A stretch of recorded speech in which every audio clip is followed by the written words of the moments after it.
eu mais amo, que é esse momento de pandemia, eu ler todos os dias uma delícia de diário de uma louca maravilhosa, que é a Suzana Varjão, que já passou dos 50, né, Suzana? Pois é, já passei, né? Já atravessei assim a metade do século. Esse Diário de uma Louca, ele é um projeto de antes dos 50, como você mesmo está dizendo, de uns 10 anos atrás, e que eu não coloquei em funcionamento. Só que eu acabei não colocando em funcionamento, coloquei agora, porque agora ficou mais evidente essa insensatez. Então, esse diário ele ficou mais claro, eu resolvi colocá-lo, colocar esse personagem, né? Dar vida a esse personagem no momento da pandemia, porque o Sanatório Brasil ele ficou mais claro para a maioria das pessoas. Escrevo esse diário para debater as descidadanias, não é? Os processos ou operações que descivilizatórias, pela via do humor, do nonsense, com leveza, com poesia, né? Que ninguém é de ferro, usando muita arte, mas assim, e é o Diário de uma Louca, mas para falar de coisa muito séria. O diário está sendo publicado em 2 sítios, né? 2 portais de notícias. Mas é só colocar no Google Suzana Varjão, Diário de uma Louca, que é o Que Notícias, não é? Que é um portal. Os 2 portais, a sede deles é na Bahia. E o Leia Mais. O que mudou depois que você passou dos 50 e antes? As narrativas, elas carregam o que você é, né? Elas carregam, não há narrativa neutra, elas são um conjunto de ideias, de ideologias, de percepções de mundo de quem as escreve, queira ou não, a revelia do escritor. Com certeza, assim, nós temos no nosso sanatório, né, o Sanatório Brasil, ele ainda carrega as marcas da colonização. Esse contínuo colonial, ele se faz muito presente e a gente está vendo isso agora, porque as loucuras, elas... Escrever o diário hoje, poder publicar o diário hoje, seria a mesma coisa que escrever o diário e poder publicá-lo há 50 anos? Não. Os contextos, assim, muito diferentes, né? O nível, por mais que estejamos vivendo essa pandemia, digamos assim, de imbecilidade, essa pandemia de desumanismos, mas a nossa democracia, ela ainda está funcionando. Ela está em perigo, mas ela ainda está funcionando. Então, mesmo assim, você vê que eu escrevo de uma forma a que não seja... É quase como, com todo o respeito e distanciamento por esse grandíssimo artista, homem, não chego aos pés dele, que é o Chico Buarque. Mas eu me inspiro nele para falar de política sem falar tão diretamente sobre política, exatamente por esses motivos, né?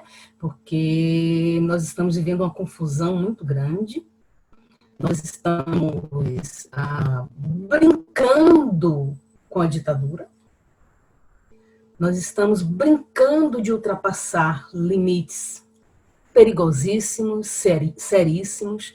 Então, eu procuro falar de uma forma mais figurada, digamos assim, mas falar assim de política, de desumanismos, e se tiver que ir ao debate, assim diretamente, como eu estou fazendo agora, você me provocou, eu me senti provocada, estamos aqui falando mais diretamente, eu, em sendo instada a debater diretamente, eu debato. Mas como isso é uma coisa para ser, levar as pessoas à reflexão, mas com humor, né? Porque o nonsense não fui eu que inventei nesse diário, o nonsense está aí, o Brasil está uma piada pronta. Infelizmente é isso, né? e que eu acrescento coisas que levem as pessoas à reflexão. Até aí, assim, é um jogo assim que eu procuro fazer, Madeleine, que é exatamente tirar as pessoas do conforto, das palavras que elas acham, com as quais ela vai sentir conforto e vão rebater, porque elas estão assim. Você não consegue discutir profundamente com as pessoas. Não quero. Ou você é uma coisa, ou você é outra. Você, assim, ou eu sou esquerda ou eu sou direita, né? E eu sou humanista. Então, os extremos, eles estão muito agudizados e está se esquecendo dessa coisa maravilhosa que são os semitons, os tons e os semitons da vida, não é? Mas quando você fala desses extremismos, eu fico um pouco preocupada com a censura. Uhum. Você passou por ela. Começo da sua profissão, bem antes dos 50, você passou por ela. E eu diria que a gente enfrenta ela no dia a dia, né, Madá? De outra forma, não é? Formas tipo, não, mas isso não tem relevância. Falar de negro não tem relevância. A morte do negro não tem tanta relevância quanto uma pessoa que foi assaltada, que é uma violência, todas as violências são inomináveis, mas assim, os pesos e as medidas diferentes, então isso não deixa de ser uma censura. Será que a gente pode falar o que a gente espera para mais 50 anos? O que você acha? Uma escritora é fácil. Não é não. Madê, é interessante essa sua pergunta, porque outro dia a gente estava refletindo, me fizeram uma pergunta sobre o que seria, sobre a invenção do humanismo, né? E assim, aí eu lembrei, a ficha caiu, de que o humanismo, enquanto forma de pensar, enquanto modelo de pensamento mesmo, ele surgiu lá quando houve a chamada peste negra, né?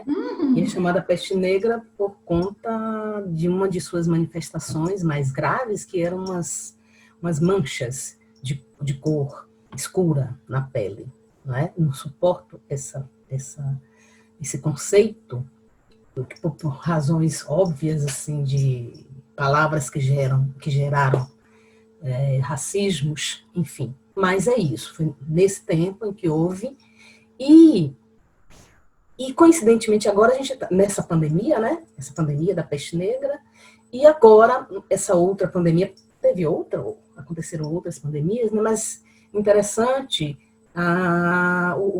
essa perspectiva de o que esperar, ou seja, a gente, enquanto ser humano, a gente vai se repensar, ou seja, o humanismo que nasceu lá como um movimento, até que se confunde como um movimento literário, não é? Porque foi realmente algo estruturado, assim, enquanto modelo de pensamento. Aí eu não sei, nós não sairemos, os próximos 50 anos, eu creio que eles serão, obviamente, terão reflexos muito fortes do que estamos vivendo nesse momento, em que os medos foram, né, acirrados e os ódios também.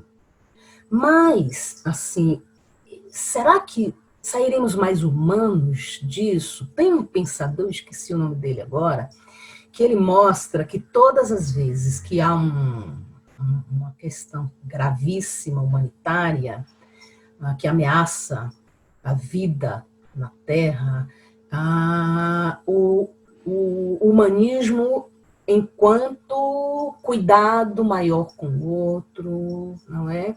Enquanto dominar melhor a competição, a dominação, etc., ele se fortalece.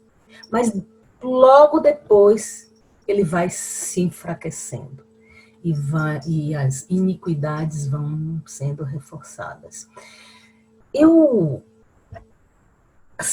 procuro, eu tenho essa briga de contrários que está aí, né, no diário, eu procuro ser otimista, mas Sandra, que não é nem um pouco otimista, ela costuma dizer que o projeto Humanidade não deu certo.